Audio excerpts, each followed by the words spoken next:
Olá, meus irmãos, graça e muita paz de Deus, esse que vos fala é o vosso amigo e irmão, pastor Júlio Simas. Meus amados irmãos, estamos dando início a mais uma aula do Vamos de Bíblia, isso mesmo, mais uma aula do Vamos de Bíblia. Vamos estar trabalhando hoje sobre a lição de número 3, isso, a lição de número 3 é a lição que nós estamos direcionando o nosso entendimento, a nossa mente para podermos compreender, para que possamos ter uma real compreensão como se deve levar a mensagem do nosso Deus. Nós estamos trabalhando sobre a revista da EBD, isso, revista da EBD, Escola Dominical da CPAD, como tem por tema central essa revista, a Igreja em Jerusalém, doutrina, comunhão e fé, a base para o crescimento em meio às perseguições, tá? Então, nós vamos trabalhar hoje sobre a lição de número 3, isso, lição de número 3, essa lição que está aparecendo para você aí, esta lição é a lição que nós vamos trabalhar. Tema central da nossa lição de hoje, uma igreja fiel à pregação do Evangelho, lição de número 3, uma igreja fiel à pregação do Evangelho. Então, nós vamos trabalhar sobre este tema, meus amados, o tema central é esse, uma igreja fiel à pregação do Evangelho. Então, vamos lá. Texto áureo. E quando Pedro viu isto, disse ao povo: varões israelitas, por que vos maravilhais disto? Ou por que olhais tanto para nós, como se por nossa própria virtude ou santidade fizéssemos andar este homem? Então, texto áureo está baseado no livro de Atos, capítulo de número 3, versículo de número 12, tá? Este é o nosso texto áureo da nossa lição de hoje. Verdade prática. A verdadeira pregação bíblica consiste em dar testemunho de Cristo no poder do Espírito. A verdadeira pregação bíblica consiste em dar testemunho de Cristo no poder do Espírito. Amados, nós vamos dar partida na nossa lição daqui em diante. Eu quero aproveitar e lhe pedir perdão aos irmãos, minha voz está cansada devido a uma bateria de pregação, mas é aquilo, né, meus amados? Nós se colocamos à disposição do reino, então estou gravando essa aula aqui em 2 dispositivos, tanto aqui para os irmãos, tanto aqui para os irmãos. Então, meus amados, vamos focar, vamos extrair o máximo que nós podemos desta lição. A minha meta é trazer algo que edifique a sua vida, que consolide, que vai trazer uma constância para a sua fé, que vai trazer uma estrutura espiritual. Vamos lá.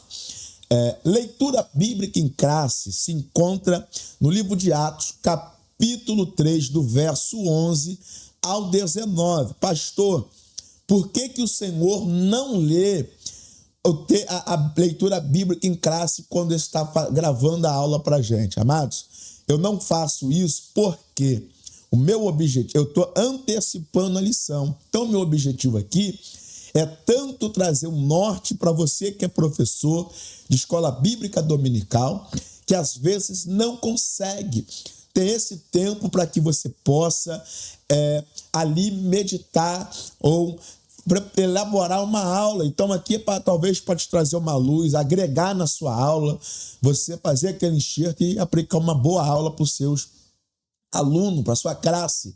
E também para você que é aluno, você que é membro, você que gosta de EBD, gosta de estar por dentro, gosta de interagir com o seu professor, gosta de interagir com a sua turma, para você também poder interagir. Então aqui o foco é esse. E para alcançar aqueles que não conseguem está nas zebedeiras devido a trabalhos ou alguma impossibilidade, seja lá qual for, que você possa também ser edificado por essa aula. Então, o objetivo nosso aqui é este. Amados, vamos lá. Essa é a nossa leitura bíblica em classe, tá? Palavra-chave, nossa palavra-chave é pregação. A nossa palavra-chave é pregação. Essa palavra-chave, amados, ela é o que vai permear toda a lição. Na lição 1 nós vamos estar falando de pregação, na lição 2 nós vamos estar falando de pregação, na lição 3 nós vamos estar falando de pregação. Ao decorrer de toda a lição, nós vamos estar falando de pregação. Vamos lá.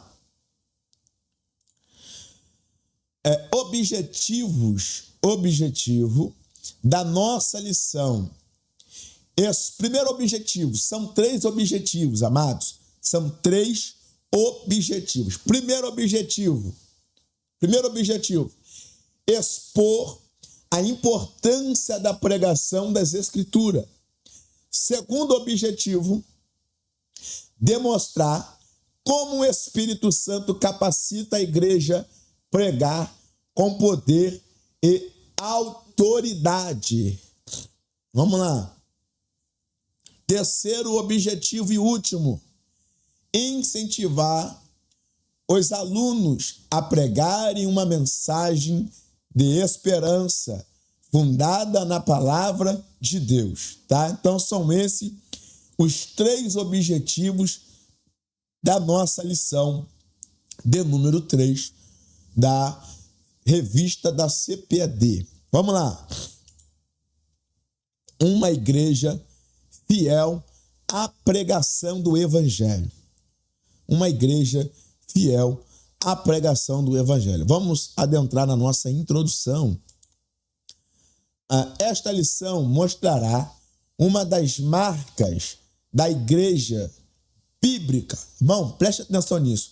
Esta lição mostrará uma das marcas de uma igreja bíblica. O seu compromisso com a pregação da palavra de Deus. Então, amados, quando uma igreja ela é fundamentada na palavra de Deus, ela é uma igreja fundamentada no evangelho, no cristianismo, ela é uma igreja que ela tem uma marca e essa marca acompanha ela. Qual é a marca que acompanha a igreja? A marca que acompanha ela e a marca que deve acompanhar esta igreja não é os cultos avivados, nada contra. Não é os louvores entoados, a ornamentação daquela igreja, não. O que é a marca fundamental daquela igreja é a pregação do evangelho. Tá? Uma das marcas fundamentais de uma igreja é a pregação do evangelho. Então, uma igreja tem que ter, amados, a palavra de Deus não pode faltar. A palavra de Deus, ela tem que ser o centro daquela igreja, porque é a palavra de Deus que regenera, é a palavra de Deus que liberta, é a palavra de Deus que traz um norte para aquela vida. Então, a importância de termos a pregação, a igreja, a marca de uma igreja bíblica é o compromisso com a pregação, compromisso com a palavra de Deus. Vamos lá. Atos 3, do verso 11 ao 19, é o sermão evangélico de Pedro, destacado pelo milagre de 3, do 1 ao 10, que é quando Pedro vem subindo, né? Ele e João, a hora nona para orar, tinha um paralítico na porta do templo, e ele esperando receber uma esmola, Pedro olha para ele e diz, não tenho ouro e não tenho prata, mas o que eu tenho eu te dou. Em nome de Jesus, levanta e anda. E aquele homem levantou e andou, você conhece o desfecho da história. Ele demonstra como o milagre servia como um catalisador para a pregação do evangelho. É como a cura de uma pessoa específica e como a cura de uma pessoa específica tornou uma oportunidade para chamar toda a multidão ao arrependimento e à fé em Jesus. Então, amados, aquele milagre que acontece, aquela manifestação do poder de Deus, da graça de Deus, da glória de Deus por meio da vida daqueles homens, ela tinha um objetivo. Qual é o objetivo? Trazer aquela manifestação, primeiro, curar aquele homem. Segundo, por meio daquele milagre, chamar a atenção daquela multidão. E aí os apóstolos ali, irmãos, eles foram muito em Deus, eu posso dizer assim. Eles foram muito em Deus, porque ali, irmãos, eles não pegaram daquela oportunidade para querer chamar atenção para eles. Eles não pegaram daquela oportunidade para querer se destacar como o homem de Deus que faz, que acontece, aquele que é mais usado. Não. Eles pegaram aquela oportunidade para fazer uma exposição da palavra de Deus, para levar aquele povo por meio da palavra a um arrependimento genuíno por meio do Espírito Santo que conduzia a mensagem nos lábios daqueles homens. Então, olha que interessante, quando eles liberam uma palavra para aquele homem, e aquele homem é alcançado pelaquela palavra, o texto deixa bem claro que eles, então, usaram daquela oportunidade, tá, para poder destacar ali, não o que eles fizeram, não o que aconteceu por meio deles, não pela forma que eles foram usados, mas sim para destacar o nome de Jesus, para destacar uma mensagem de arrependimento àquele povo, tá? Então essa aqui é uma boa deixa para você usar aí na tua aula, tá? A ideia principal é que um milagre sobrenatural serve como um sinal para autentificar a mensagem do Evangelho. Então, deixa eu ver. A ideia principal é que um milagre sobrenatural serve como um sinal para autentificar a mensagem do Evangelho.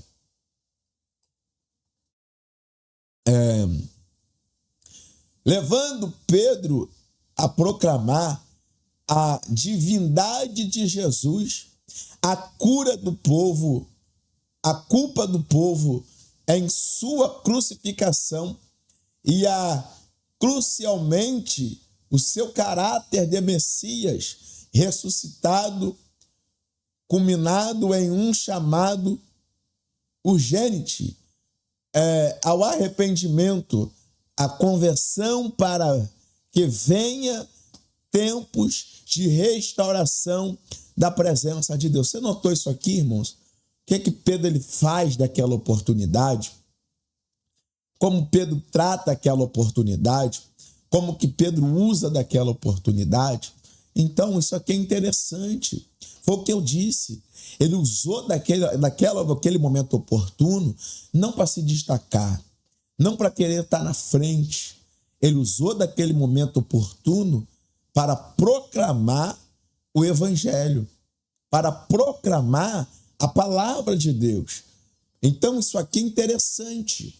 Isso aqui nos deixa claro que Pedro e João, eles estavam interessados em quê? Em promover no meio daquele povo o reino de Deus, não a eles mesmos.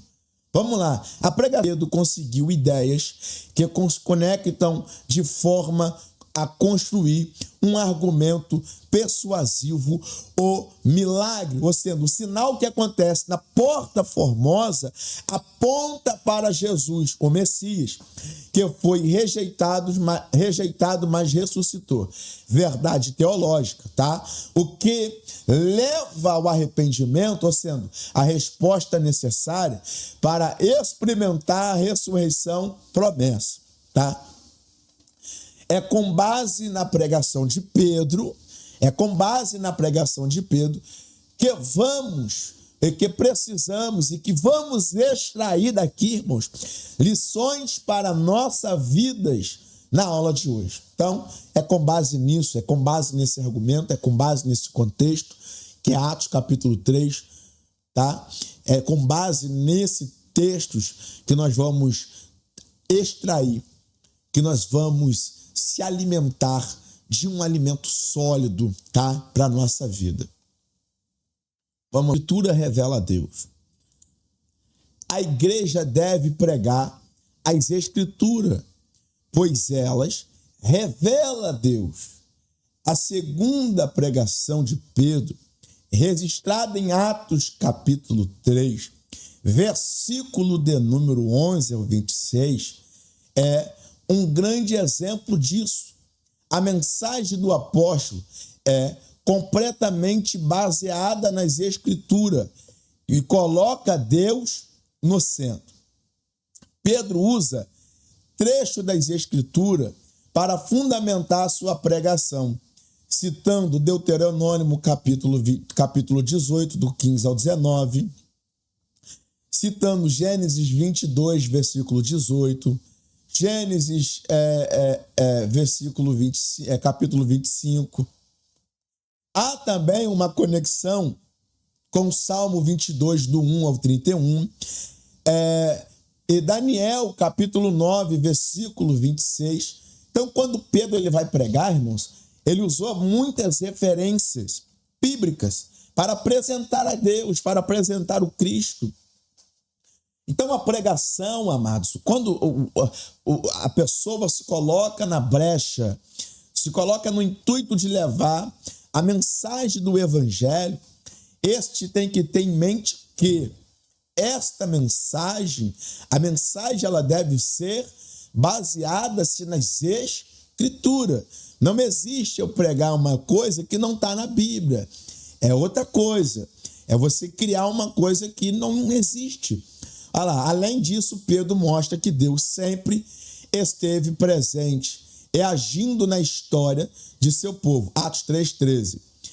Da mesma forma que os autores da Bíblia falavam sobre a revelação de Deus ao longo dos tempos. Aí tem algumas referências aqui, Gênesis 26, versículo 24, Gênesis 28, do 13, versículo 13, 31, versículo 42 ao 53, Êxodo 4, versículo 5, 1 Reis, capítulo 18, 36, Oceano. Além disso, Pedro mostra que Deus sempre esteve presente. Como que Pedro consegue mostrar isso? Uma ideia, um pensamento sozinho, isolado? Não. Pedro só consegue mostrar a ação de Deus, a atuação de Deus, ao longo da história, na vida do seu povo, com uma exposição fiel da palavra de Deus. O que é que a nossa geração precisa? A nossa geração precisa de líderes, de mestres, que façam uma exposição fiel da palavra de Deus. Acontece muito, meus amados irmãos, que muitas das vezes nós vemos pessoas que usam do texto bíblico para utilizar de oportunidade de trabalhar em cima de pessoas fragmentadas, pessoas frágeis, pessoas com baixo conhecimento da mesma. E aí usam disso para poder arrancar dinheiro, para poder abusar da fé. Por isso, nós precisamos ter uma vida fundamentada na palavra de Deus, nas Escrituras, para que nós não se perdemos ao longo do tempo, para que nós possamos permanecer com uma fé consolidada ao cristianismo, ao evangelho. Então isso é importante, tá? Vamos lá.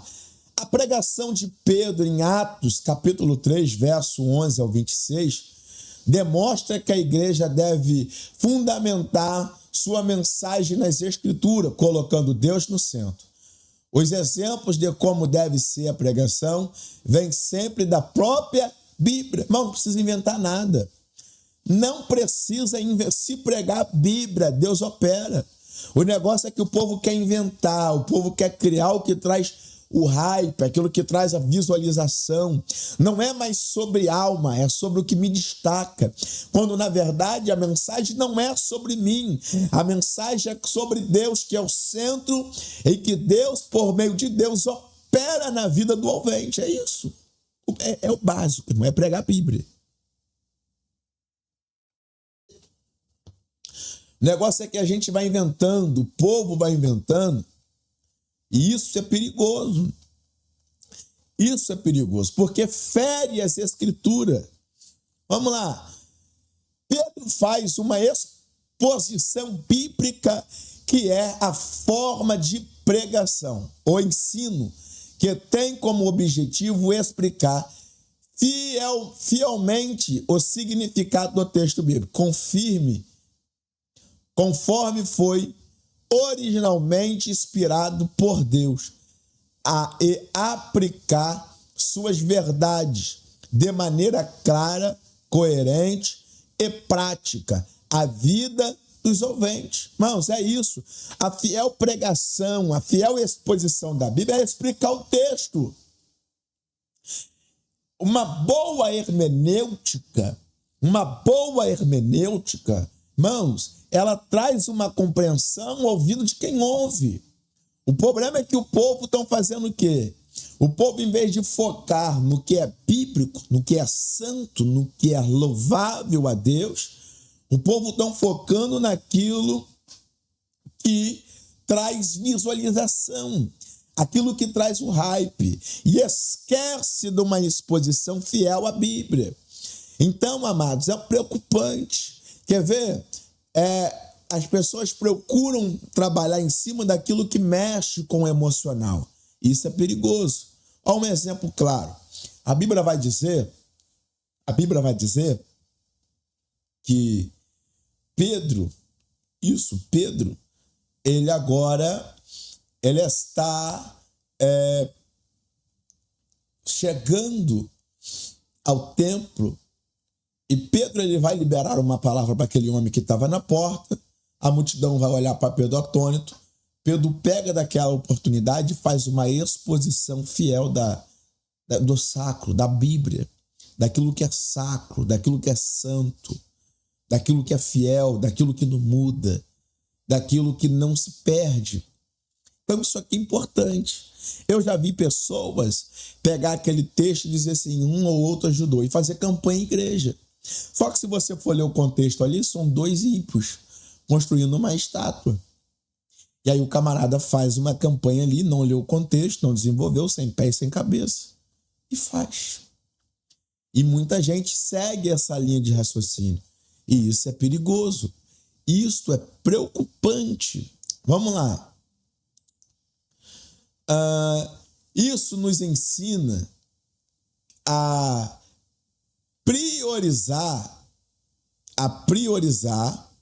a revelação bíblica em nossa pregação ou ensino, revelando um Deus ativo e soberano, e usar a Escritura, tá? Revelando um Deus criativo, um Deus ativo, soberano. E usais a Escritura como a base inabalável para o Evangelho. Então isso aqui é interessante. Isso aqui, meus amados, é muito importante, porque isso aqui traz para nós um esclarecimento da verdade. Olha que quão sério isso aqui é.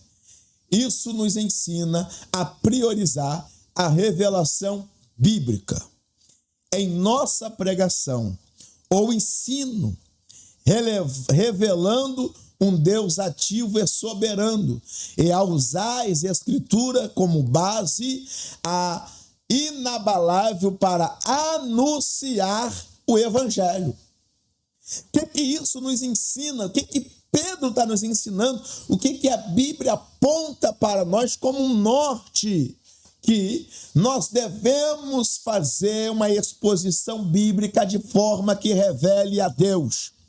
E que por meio da exposição revele o caráter de Deus, revelando o caráter de Deus, a pessoa de Deus, trazendo a um esclarecimento aos ouvidos dos ouvintes que nos ouvem.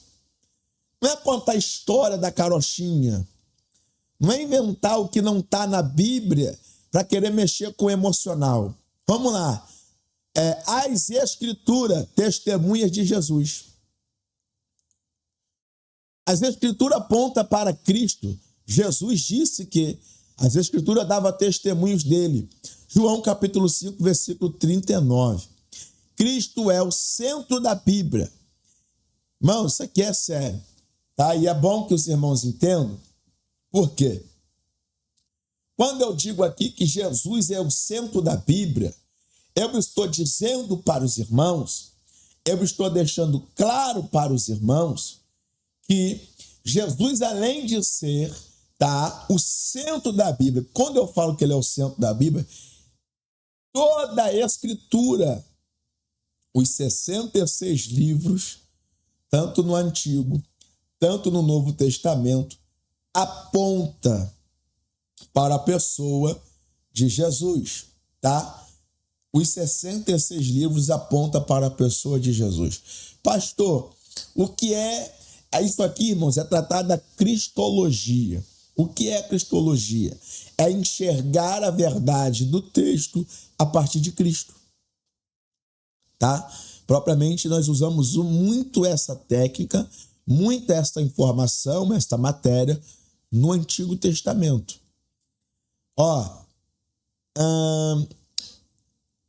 Essa era também a compreensão do apóstolo Pedro.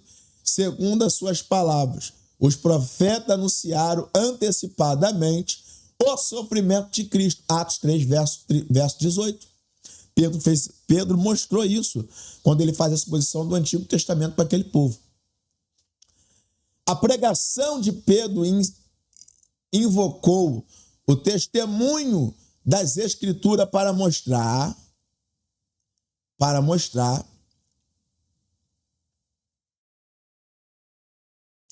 que a rejeição de Jesus e a sua morte não foram por acaso, já havia sido predita pelos antigos profetas.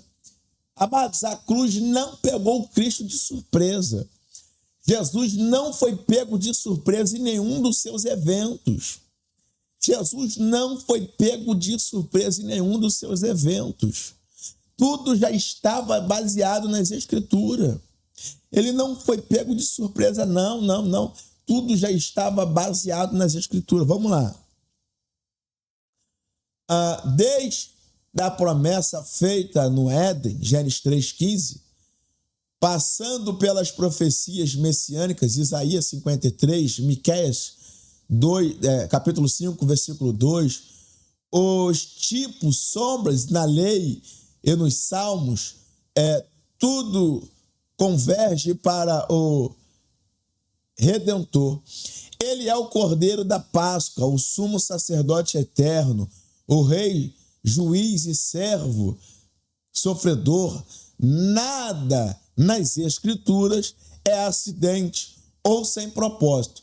Tudo aponta para o plano de salvação em Cristo. Vou ler isso aqui de novo. Nada nas Escrituras é acidente ou sem propósito. Tudo aponta para o plano de salvação em Cristo. Então, nada nas Escrituras é por acaso ou pegou despercebido. Não. Tudo aponta para o plano de salvação em Cristo ou em Jesus. Aponta para Ele, mostra a Ele, revela o seu plano e o seu projeto. Então, os símbolos, os tipos, as sombras, tudo aponta para Ele. Tudo revela a sua pessoa. Quando eu falo isso aqui, irmãos, é porque às vezes a gente lê um texto e não entende, porque é a forma que a gente lê que talvez está sendo errada. Eu estou criando isso aqui eu deixo um conteúdo, eu vou deixar, tá? Eu estou preparando um conteúdo sobre hermenêutica, sobre exegese. Eu vou trazer um conteúdo aqui para vocês sobre isso, tá? Eu vou trazer aqui um mini curso para vocês sobre isso, como interpretar a Bíblia, como os primeiros passos, tá? Eu vou trazer aqui no nosso canal, porque é de grande valia, tá? Aprender a fazer uma boa hermenêutica do texto, aprender a fazer uma boa exegese, aprender a trabalhar o texto dentro da sua realidade, dentro das entrelinhas da Bíblia, dentro da Bíblia, sem ferir o contexto, sem quebrar os primórdios bíblicos. Então, isso é importante, tá? Compreender isso muda a nossa forma de ler a Bíblia. Irmão, aprendendo esse passo a passo, muda, eu tenho certeza, a nossa forma de ler muda, a nossa forma de estudar muda. Não buscamos apenas princípios morais ou históricos,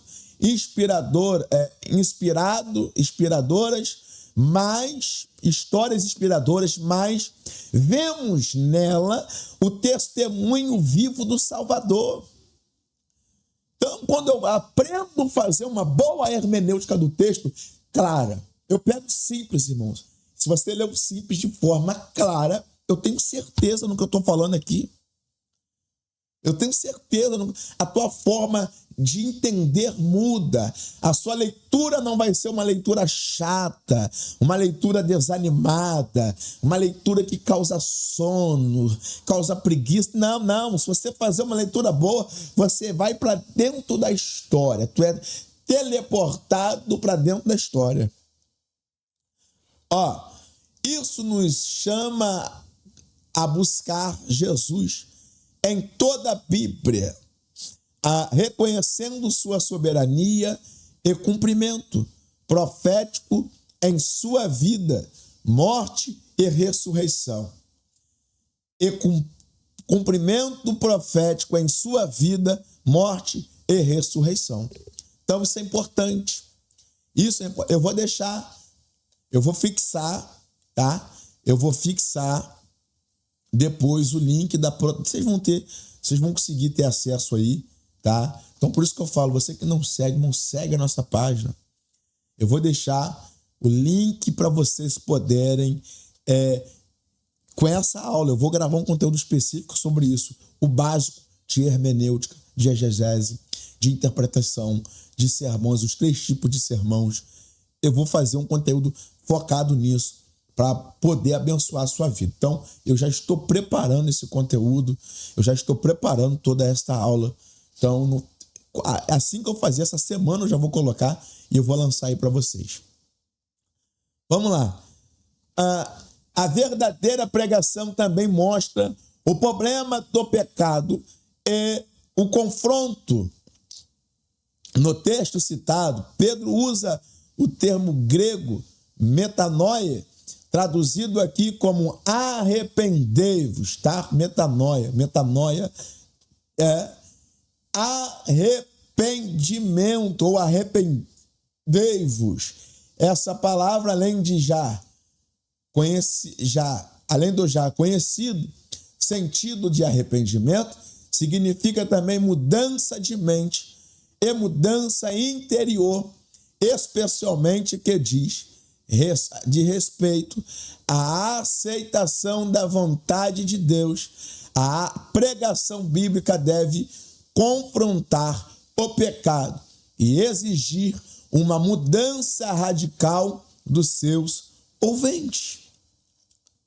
Pegou isso aqui? A pregação bíblica deve confrontar o pecado e exigir uma mudança radical dos seus ouvintes. Mas como que eu consigo fazer isso, irmãos? Como que eu consigo trazer isso ao povo? por meio de uma exposição da Bíblia nas entrelinhas da sua clareza. Não é inventando, não é criando ideias que não existem, não é com coisas inovadoras, é com a Bíblia, irmãos. É sendo fiel ao texto, é honrando o contexto, é honrando todo o desfecho da história. É sem inventar, sem criar coisa que ali não está.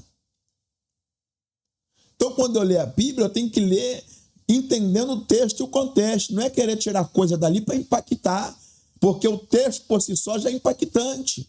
O texto por si só já é libertador. O texto por si só já é transformador. Não impede de Deus te dar uma revelação em uma aplicação, mas não pode ferir o texto. Não pode ferir o contexto do texto. Não pode tirar o sentido original do texto. Não pode haver adultério nas Escrituras. Há uma necessidade cabal de existir uma verdade baseada na Bíblia que leva os seus ouvintes a uma compreensão verídica do que o texto diz. Eu não posso distorcer o texto para tentar criar uma ideia que não está no texto. E a nossa realidade é essa. É que isso tem se faltado. Porque o povo inventa campanha em cima de campanha, nada contra. Eu não faço, na minha igreja não tem. Mas, tá? Nada contra, mas eu sou um pregador itinerante, eu prego em muitas igrejas. E muitas das vezes eu chego lá, é um tema, campanha, tá? Beleza, eu gosto de mensagens com temas especificamente, mas às vezes te dão uns temas dentro de um contexto que não tem nada a ver com o texto e o camarada quer passar uma outra realidade que fere todo o texto, e aí? Propriamente, eu fico com o texto e vou trabalhar o texto dentro da verdade bíblica. E é isso aí, irmãos. Não precisa inventar, não precisa tirar nada. Não, é Bíblia. Se nós, pregadores, se nós como mestres, se nós como mensageiros do reino de Deus, independente de cargo, independente de posição, você que se colocou na posição de mensageiro de Deus, se nós formos fiéis à Bíblia, fiéis ao texto, é diferente. Vai haver mais arrependimento, vai haver mais transformação. A gente precisa fazer isso. O simples, bem feito, irmãos, é melhor que uma coisa muito papagaiada. O simples, bem feito, é melhor que uma coisa muito papagaiada. O problema é que o pessoal quer enfeitar muito pavão, ditado popular que existe por aí, e aí acaba ferindo o texto sem contexto, e é só Jesus na causa. Então vamos lá. Os imperativos, arrependam-se e volte-se, são mandamentos urgentes. Arrependa-se implica em uma mudança de mente e atitude.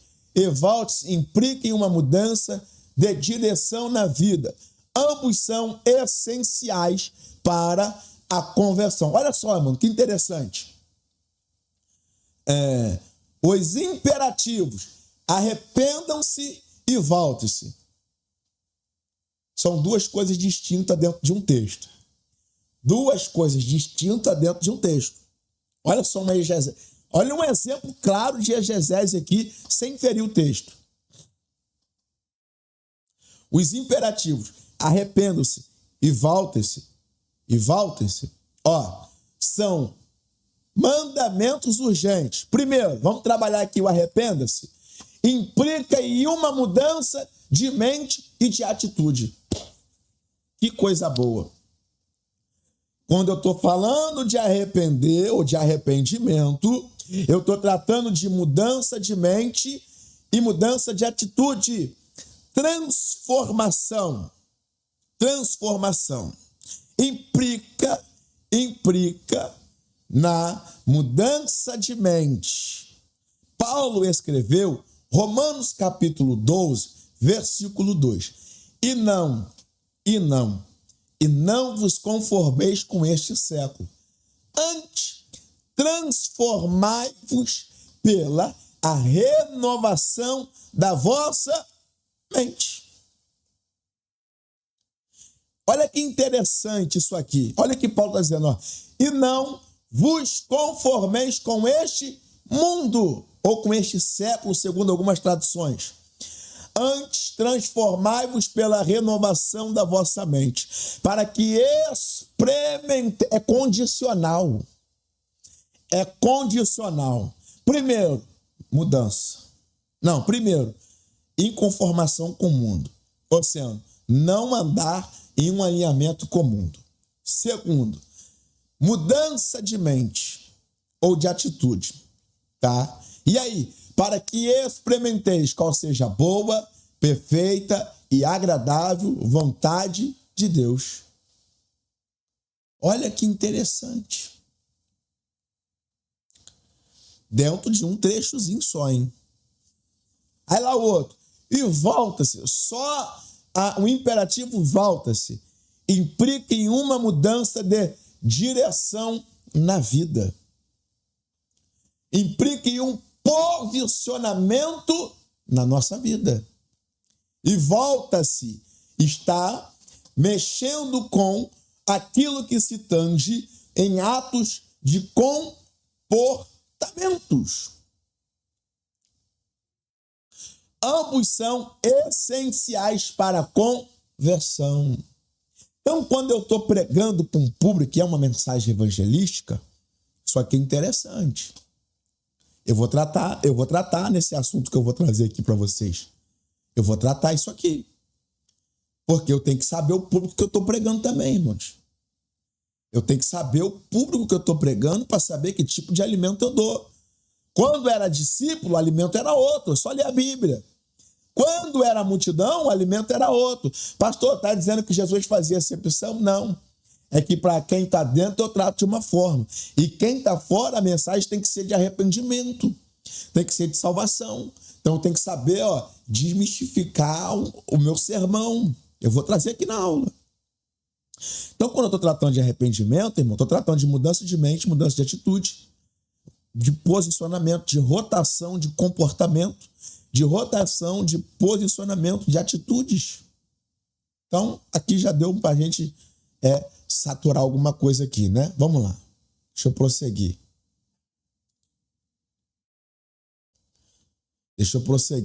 Então, vamos lá. Isso nos chama a uma pregação que não omita a necessidade de transformação. Olha, isso nos chama a uma pregação que não omita a necessidade de transformação. A mensagem de Cristo deve levar os ouvintes a uma decisão por uma vida que reflita esta mudança profunda conforme a palavra de Deus. Vou de novo. Isso nos chama a uma pregação que não omita a necessidade de transformação. A mensagem de Cristo deve levar os ouvintes a uma decisão por uma vida que reflita esta mudança profunda conforme a palavra de Deus. Sabe qual é o problema, amados? Eu vou falar aqui sem medo de errar. Sabe qual é o problema? É que nós estamos vivendo um tempo que os mensageiros de Deus estão se acovardando em pregar a palavra de Deus. Eu não estou dizendo que nós devemos agredir pessoas para poder, com palavras, para querer dizer que estão pregando a verdade. Não, nada disso. Nada disso. Jesus pregou para todo tipo de público. Em nenhum momento você vai ver Jesus ofendendo esse povo, porque ele soube pregar uma mensagem temperada, tá?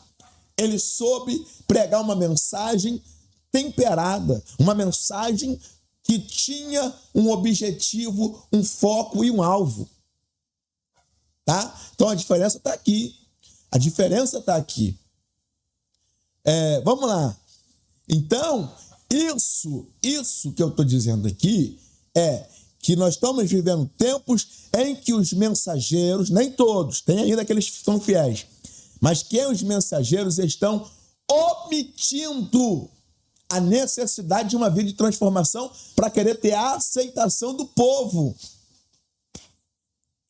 Para querer ter a aceitação. Aí vão no ambiente, não, aqui não pode pregar sobre o pecado, aqui não pode pregar. Irmão, se o foco da pregação é levar o povo ao arrependimento, é sarar o povo, é preparar o povo, é deixar o povo em um alinhamento com a salvação naquele grande dia, como é que eu não vou trabalhar em cima das coisas que faz a pessoa perder essa salvação? Como que eu não vou pregar contra as coisas que impedem a pessoa de herdar a salvação? Como? Que mensagem eu vou pregar então? Que evangelho é esse que não me transforma, que não me confronta? Eu tenho uma fala comigo que é: se a pregação do evangelho não me confronta a mudar algo na minha vida, eu preciso rever meu conceito de vida. Então vamos lá. A igreja bíblica fundamenta a sua pregação nas escrituras, que revela Deus e testemunha de Jesus Cristo. A igreja bíblica fundamenta a sua pregação nas escrituras. Tem que ter Bíblia. Irmão, o pregador pegou o microfone, contou da história, contou daquilo, contou disso, contou de mais não sei o quê, falou do papagaio, falou do periquito, falou do carro, falou da porta, falou da chave. Não pregou Bíblia? Irmão, todo respeito, não estou excitando ninguém aqui a fazer rebelião, mas fuja dessas coisas. Fuja dessas coisas. Examine se a exposição da palavra está sendo fiel. Examine. Nós precisamos examinar. Nós precisamos ser como os bereanos. Os bereanos, eles examinavam as escrituras. Vamos lá. A igreja que prega no poder do Espírito do Santo de Deus. A igreja que prega no poder do Espírito.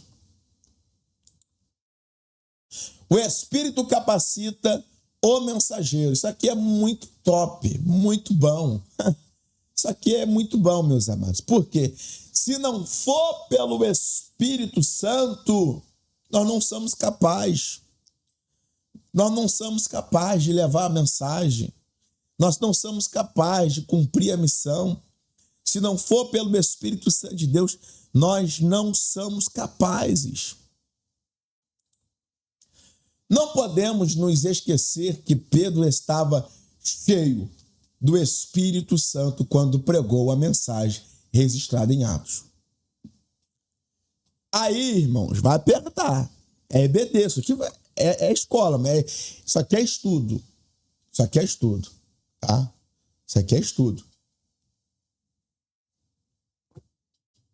Vai apertar.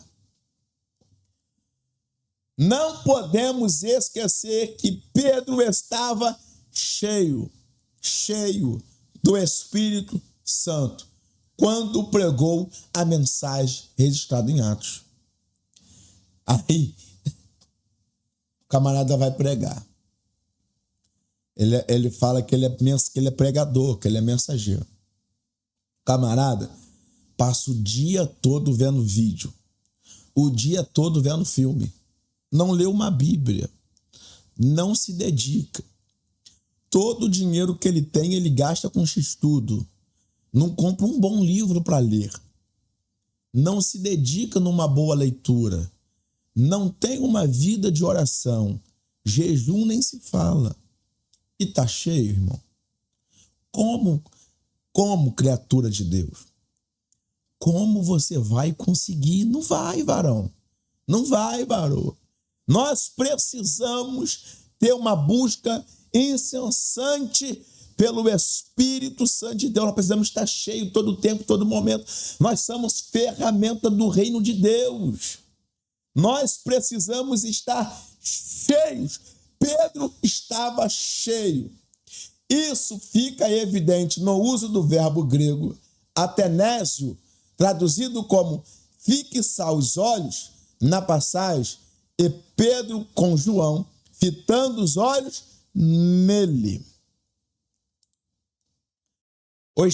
o estudioso Strong explica que no Novo Testamento esse termo é usado para descrever momentos de revelação, reconhecimento ou atenção especial, geralmente ligados a acontecimentos divinos ou milagre. O que isso aqui está dizendo para nós? Está dizendo o quê? Está dizendo para nós aqui, irmãos, que Pedro foi, por estar cheio do Espírito Santo de Deus, ele enxergou aquele homem antes que o homem visse ele. Esse olhar de Pedro e João não era apenas natural, mas espiritual, cheios de compaixão, fé, autoridade do Espírito. Ele discerniu que aquele momento não era comum, mas uma oportunidade divina para manifestar o poder de Deus e glorificar o nome de Jesus. Ele discerniu que aquele momento não era comum, mas uma oportunidade divina para manifestar o poder de Deus e glorificar o nome de Jesus. Pedro usou do momento, do cenário e visualizou. Quando nós estamos cheios do Espírito Santo de Deus, o nosso olhar é um olhar clínico às situações e cenários que nos rodeiam. Isso é importante. Isso é importante. Só andar aqui.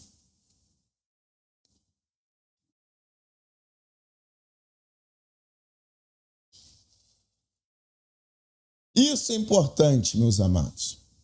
Isso é importante. Isso nos revela que quando estamos cheios do Espírito Santo de Deus, nós exercemos compaixão, fé e autoridade. O ato de sermos cheios do Espírito Santo de Deus nos leva a exercer compaixão, fé e autoridade no Espírito Santo de Deus. Vamos lá. Isso nos ensina que a pregação eficaz e o ministério frutífero são possíveis quando estamos cheios do Espírito Santo.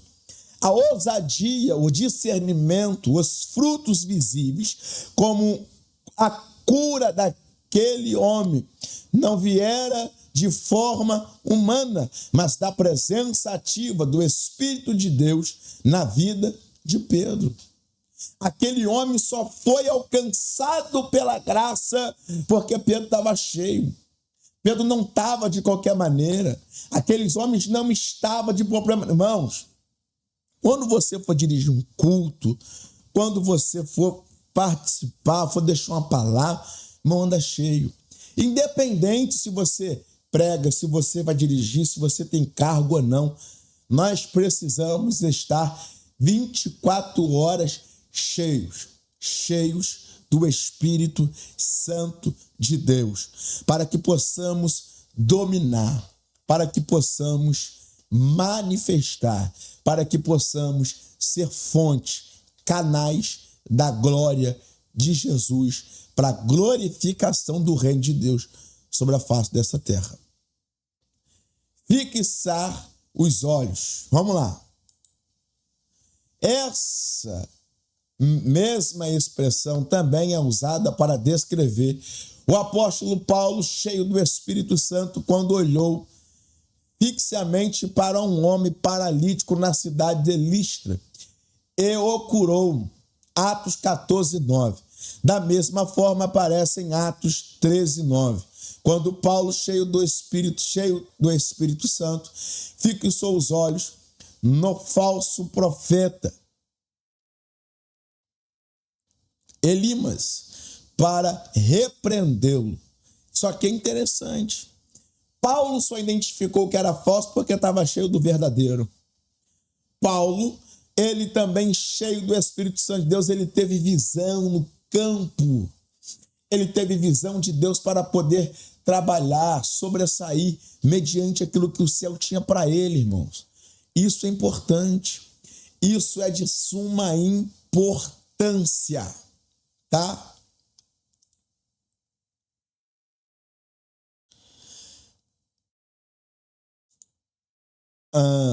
Retornando o episódio de Pedro, isso nos mostra que ele apenas estava capacitado para curar. Que ele não apenas estava capacitado para curar, mas também mas estava ungido para pregar. O Espírito Santo é quem inspira, é que dá poder à pregação. Irmão, é pelo Espírito Santo. Na técnica, não vira. Na técnica, o povo pode até ter emoção, mas não tem conversão.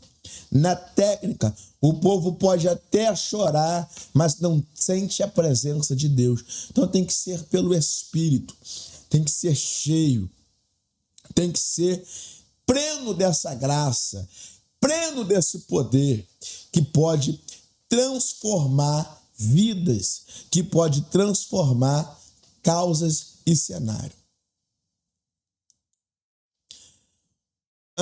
A verdadeira pregação nasce da comunhão com Deus. É fruto de um coração cheio da palavra e do Espírito. Sem essa capacitação espiritual, qualquer mensagem se torna vazia, seca e sem impacto.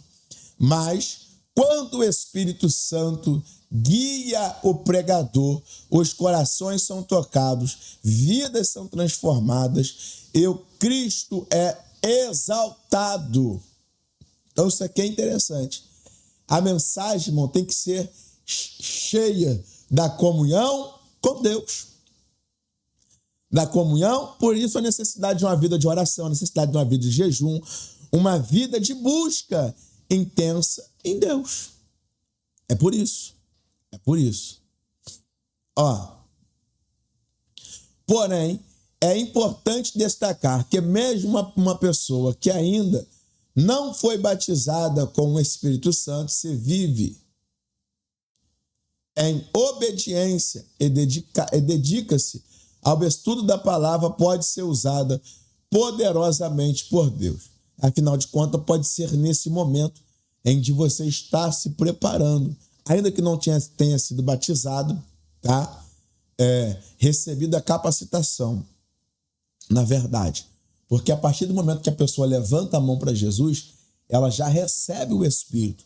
Agora, o selo, né, que nós chamamos, aquele revestimento, aquele batismo, que é aquele revestimento de poder e autoridade, ainda que a pessoa não tenha recebido essa função, mas se ela estiver capacitada, ela pode sim ser usada por Deus.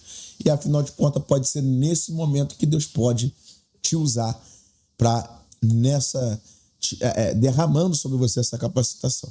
Atos 18, 24 ao 25, na ARC diz: e chegando em Éfeso, um certo judeu chamado Apolo, natural de Alexandria, varão eloquente e poderoso nas Escrituras. Este era instruído no caminho do Senhor e fervoroso de espírito. Falava e ensinava diligentemente as coisas do Senhor, conhecendo somente o batismo de João. Olha só, Apolo ainda não tinha recebido, irmãos. Apolo não tinha recebido. Está claro aqui. Apolo ainda não tinha recebido o batismo com o Espírito Santo, o revestimento, só conhecendo o batismo de João. Qual foi o batismo de João? Tem pessoas que não sabem. Tem pessoas que não sabem a diferença de um para o outro. Eu vou te explicar aqui. Nós estamos aqui para isso. Qual é a diferença? O batismo de João foi para arrependimento. O batismo de João é para arrependimento. E o do Espírito Santo é o batismo com selo, a capacitação para podermos sermos testemunhas de Jesus sobre a face dessa terra. Falei sobre isso na aula anterior. Irmão, se você ainda não assistiu a aula anterior, assiste lá, tá? Assiste lá a nossa aula anterior. Tá muito boa. É a lição 2. Eu tô gravando da 2 em diante. É um canal novo. Irmãos, nos segue, faz parte dessa comunidade. Isso aqui é para edificação da sua vida, tá? Você que é professor, você que é aluno, você que gosta de estar por dentro dos assuntos bíblicos, é para isso, tá? Então vamos lá. Portanto, pregar não é apenas falar bem, é ser boca de Deus com temor, submissão e poder. Por isso, quem anuncia o evangelho precisa depender totalmente do Espírito, tanto na preparação quanto na ministração. Falei sobre isso aqui, irmãos.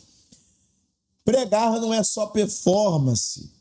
Pregar é uma vida de submissão, tá? De temor, tá? É ser boca de Deus. É sobre isso. É sobre isso. O Espírito glorifica Jesus. Jesus disse que o Espírito Santo o glorifica. João 16,14. O Espírito nunca chama a atenção para si mesmo, mas sempre aponta para Jesus. Coisa linda isso aqui. Irmão, falei lá atrás, vou ressaltar aqui de novo. Você que se colocou como à disposição para levar a mensagem do Evangelho, para levar a mensagem de Cristo, você não pode ser o centro. O centro é Jesus. O centro é apresentar Jesus, tá?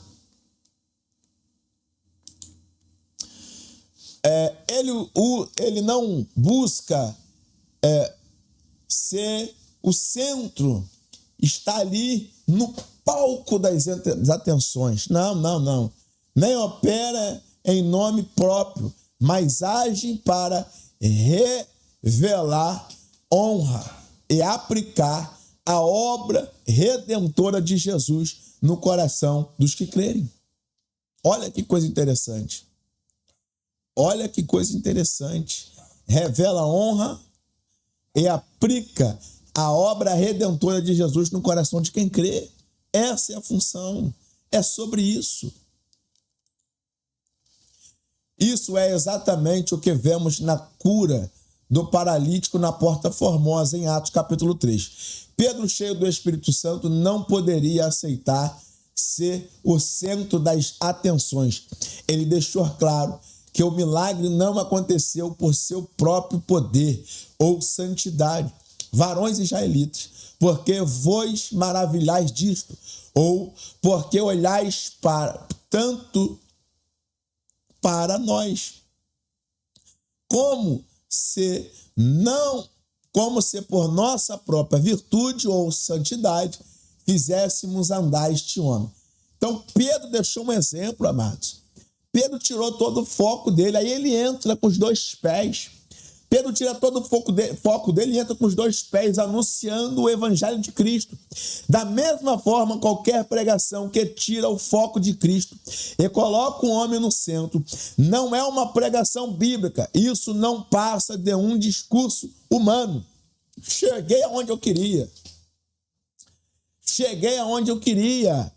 Nenhuma pregação que tira Jesus do centro e coloca o homem no centro, irmãos, ela é considerada como uma pregação bíblica, ela é considerada como um discurso humano, mas Bíblia não, tá?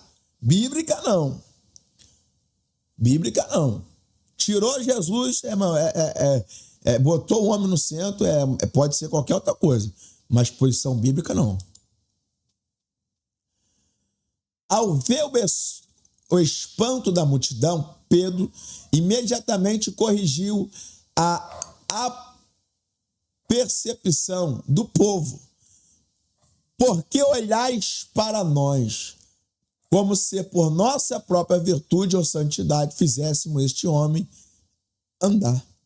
Pedro olhou, irmãos, e identificou que o povo estava dando mais atenção a eles do que a mensagem, do que o Espírito que estava neles. Isso aqui é interessante, muito forte, porque hoje em dia nós vemos cultos que as pessoas trazem atenção para eles e tiram Deus do centro, tiram Cristo do centro. Isso não pode se haver, isso é errado, isso é contra as Escrituras. Foi no nome de Jesus que aquele homem foi curado, deixando claro que o poder é de Deus, a glória pertence somente a Cristo. Esse episódio nos ensina uma verdade essencial. Toda manifestação autêntica do Espírito Santo tem como fixar, exaltar Jesus, nunca o mensageiro. O Espírito não promove vaidade espirituais, nem antropomoções. Quando ele age, há aquebrantamento, reverência e reconhecimento da soberania de Cristo.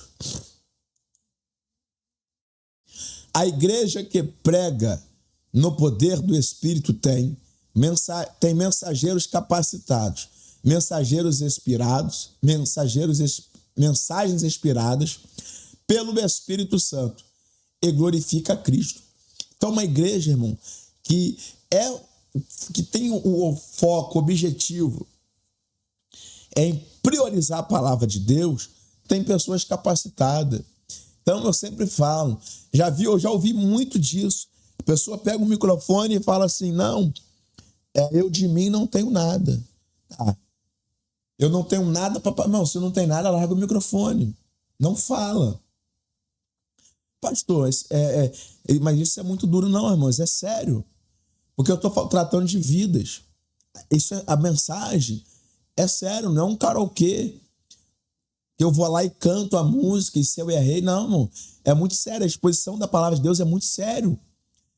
Assim como eu posso conduzir uma vida ao céu, eu posso conduzir uma vida ao inferno. Uma explicação errada. Então é perigoso. Então tem que ter toda uma cautela, tem que ter todo um preparo, sim. Tem que ter uma boa dedicação, sim. Pastor, isso isenta os demais que só... Não, todo mundo pode. Mas tem que se preparar, tem que estudar, tem que ler, tem que se informar. Tem que buscar ser cheio, ser capacitado pelo Espírito Santo de Deus.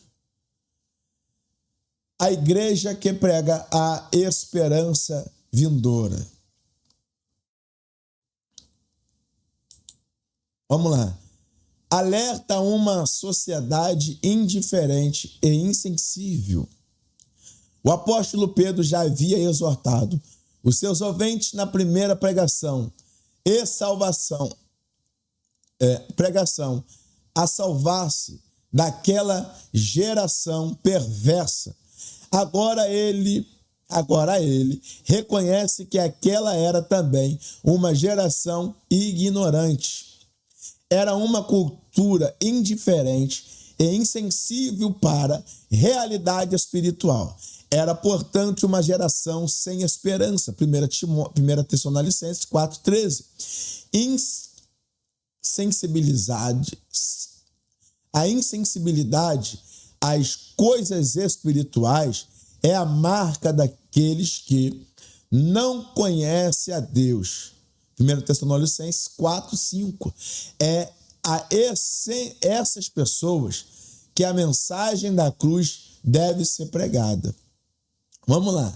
Essa insensibilidade espiritual é a marca de toda geração que vive afastada de Deus. Não é apenas ausência de religião, mas ausência da verdadeira comunhão com o Criador. Então, amados, quando não se tem uma fiel exposição da palavra de Deus, as pessoas vão ficando... Nós estamos pregando para povos insensíveis. Insensíveis por quê? Porque não são levados à compreensão de uma vida de comunhão com Deus. Não são levados a uma vida de intimidade com Deus.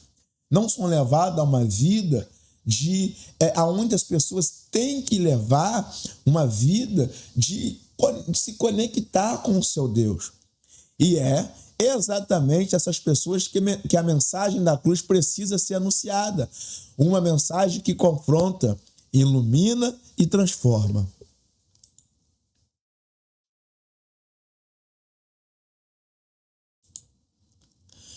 Em um mundo que busca solução em si mesmo, ele está saturado de descrença. A mensagem de Atos 13, versículo 11 ao 19, oferece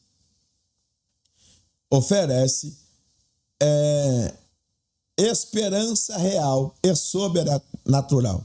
Ela aponta para um Deus que ainda opera milagres, para um Salvador que tem poder sobre a vida e a morte, e para a possibilidade de perdão e restauração.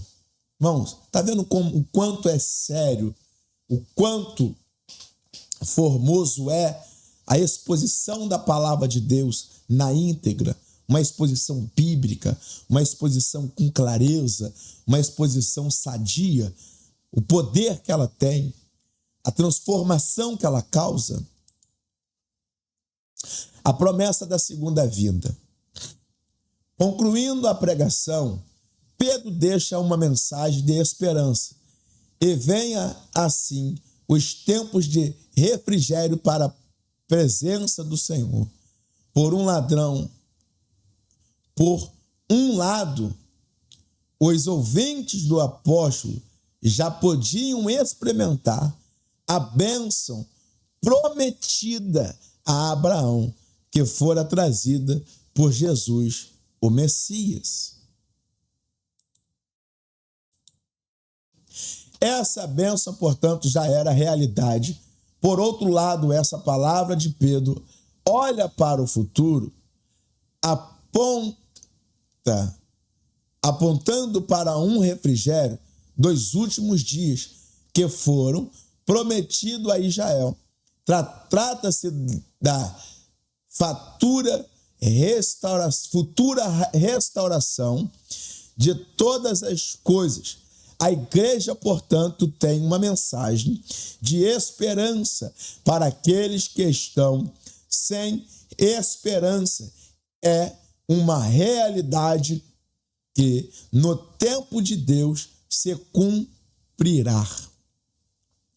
Então, Pedro, além dele usar do momento oportuno para anunciar o evangelho, para anunciar a mensagem da cruz, Pedro também, ele apresentou a salvação àquele povo, apresentou a restauração da salvação para aquele povo que ouvia. Os tempos de refrigério prometem uma renovação que transcende as crises sociais e emocionais, oferecendo uma paz e uma plenitude que só vem da presença de Deus, desafiando a descrença e a desconfiança com a realidade do reino. O arrependimento traz refrigério imediato, paz, perdão, nova vida, mas também nos conecta com a presença futura. O reino de Deus é em sua plenitude, com Cristo reinando soberanamente, tá? Então aqui nós podemos ver que o reino de Deus em sua plenitude com Cristo reinando soberanamente. Então Pedro está trazendo algo que só o arrependimento pode gerar, que é o quê?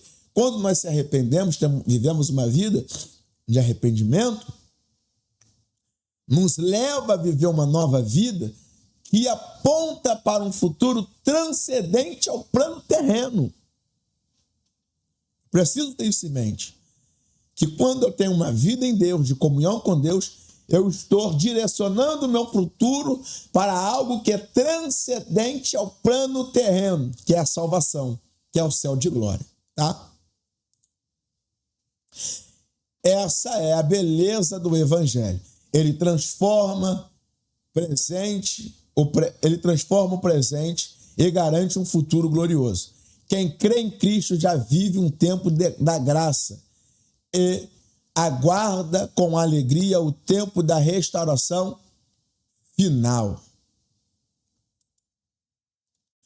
A igreja que prega a esperança vindoura alerta uma sociedade indiferente à realidade espiritual, proclamando a promessa da segunda vinda de Cristo. Olha que lindo. A igreja que prega a esperança vindoura alerta uma sociedade indiferente à realidade espiritual, proclamando a promessa da segunda vinda de Cristo. Conclusão. Chegamos ao término. Conclusão. Chegamos ao fim de mais uma lição.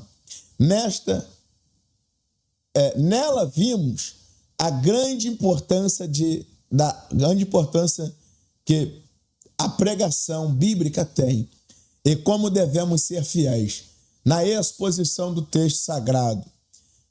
Uma igreja bíblica é uma igreja que vive e sabe expor as sagradas Escrituras.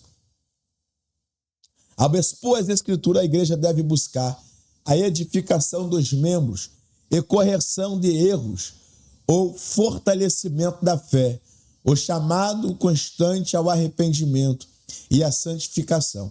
Assim a palavra se torna viva e eficaz, transformando vidas e conduzindo o povo ao crescimento espiritual. Então, amados, uma boa exposição, uma exposição fiel da palavra de Deus produz membros sarados, produz ovelhas saradas por reino de Deus. Então, seja fiel à exposição da Bíblia, à exposição da palavra na íntegra. Então, amados, nós fechamos por aqui a nossa lição. Que Deus ele possa te abençoar, que o céu ele possa honrar a sua fé, te capacitando para o novo que o Senhor tem para a sua vida. Fique todos na paz do Senhor, que o céu possa honrar a sua fé em Cristo Jesus. Aqui terminamos mais uma aula.